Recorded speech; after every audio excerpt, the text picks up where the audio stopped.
Growing up in a small village in eastern Nigeria, I always felt different. While other kids played under the warm evening sun, their laughter echoing between the mud houses, I'd sit alone, lost in thought. It wasn't that I didn't want to join them. It was as if my spirit was tuned to a different frequency, one they couldn't hear.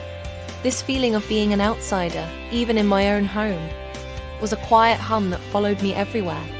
It was a loneliness that wasn't about being by myself, but about not being understood.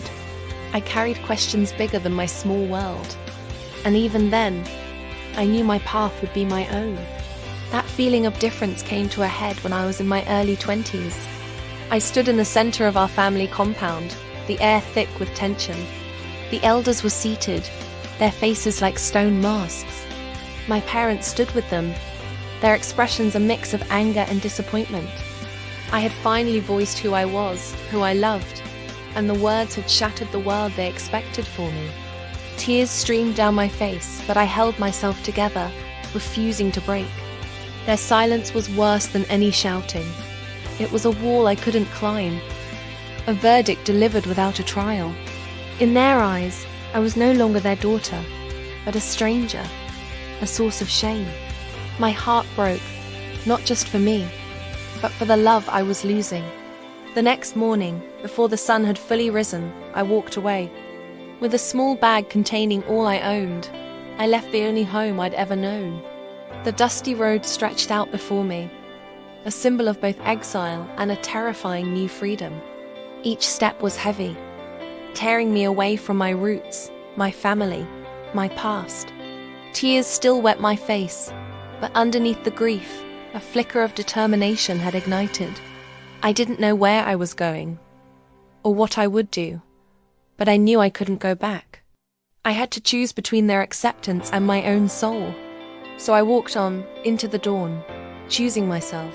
I ended up in Lagos, a city that swallows dreams as often as it creates them. My new home was a tiny, cramped room with peeling walls, and a single dim bulb that did little to chase away the darkness.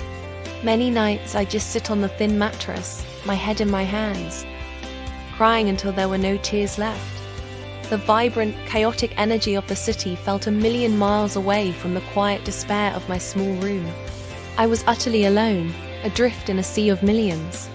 The hardship was a physical weight, a constant ache of hunger and fear. It was a brutal introduction to a new kind of survival, one that tested every ounce of my strength. In those dark moments, I turned to my faith, but even that felt fractured. I'd kneel by my bed late at night, the moonlight my only witness, my Bible open beside me. I prayed, I begged, I questioned. Why me? Why this path of pain and rejection? I'd ask God if He had abandoned me, if my very being was a mistake. My prayers were raw, filled with anger, confusion, and a desperate plea for a sign, for any glimmer of hope. It was a profound spiritual struggle, a wrestling match between the faith I was raised with and the reality I was living. I felt like I was shouting into a void, my voice swallowed by the silence. But slowly, through the cracks of my despair, a little light began to seep in. I found a job at a small building materials shop. It was hard, dusty work stacking heavy bags of cement, organizing timber, helping customers. But as I worked, I started to watch, to listen, to learn. I observed how the owner dealt with suppliers, how he negotiated with contractors, how the flow of materials built the city around us block by block. A new kind of focus took root in me. It wasn't just about earning enough for my next meal anymore. I was discovering a world I never knew existed, a world of commerce, construction, and creation. And for the first time in a long time, I felt a spark of curiosity, a flicker of purpose. With every naira I saved and every lesson I learned, a dream began to form. It was a wild, audacious dream, but it was mine. After years of relentless work, I finally had enough to rent a small, modest shop by the roadside. The day I stood in front of it, holding the keys in my hand, was one of the proudest moments of my life. It wasn't much, just a small space with a few stacks of wood and cement, but it was a beginning. A new beginning, built not on the expectations of others, but on my own sweat and determination. That hopeful smile on my face was genuine. I was finally building something for myself. My little shop grew. My reputation for being honest and hardworking spread. I reinvested every profit, expanded my inventory, and hired my first employee. Soon, one shop wasn't enough. I moved into a larger warehouse filled with building materials, and then expanded into furniture. I learned to lead, to manage, to take calculated risks. I was no longer just surviving. I was thriving. I'd walk through my warehouse, seeing the forklifts moving, the goods stacked high, and I'd feel a deep sense of accomplishment. I was becoming a businesswoman, a leader, a force in an industry dominated by men. The scared girl from the village was still in there, but now she was building an empire. And then came the day I stood in front of my own headquarters, a large, modern building with my company's name proudly displayed. Branded trucks were being loaded in the yard, ready to deliver materials and furniture all over the country. Dressed in an elegant suit, I looked at what I had built, and I knew I had made it. This wasn't just about financial success. It was a testament to my resilience, my courage, and my unwavering belief in myself when no one else did. The golden light of the setting sun felt like a benediction, a validation of the long, hard road I had traveled. I had turned rejection into fuel and pain into power. Life has a funny way of coming full circle. At a public business awards ceremony, I saw them. My family, my parents, my uncles, now older, watching me from a distance. Their faces were a complex tapestry of emotions. I could see pride, but also regret.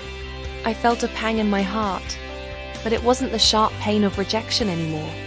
It was a dull ache of what was lost. I gave them a calm, polite nod. I had forgiven them, not for them, but for me. Forgiveness was the final stone I had to lay in my own foundation, allowing me to be free. But forgiveness didn't mean forgetting. Our paths had diverged too far to ever truly meet again. Today, my home is a place of peace. It's a space filled with warmth, with plants, with laughter. I share it with someone I love, my partner, a woman who sees me and loves me for exactly who I am. Here, in the quiet moments, I am not a CEO, not a survivor, not an outcast.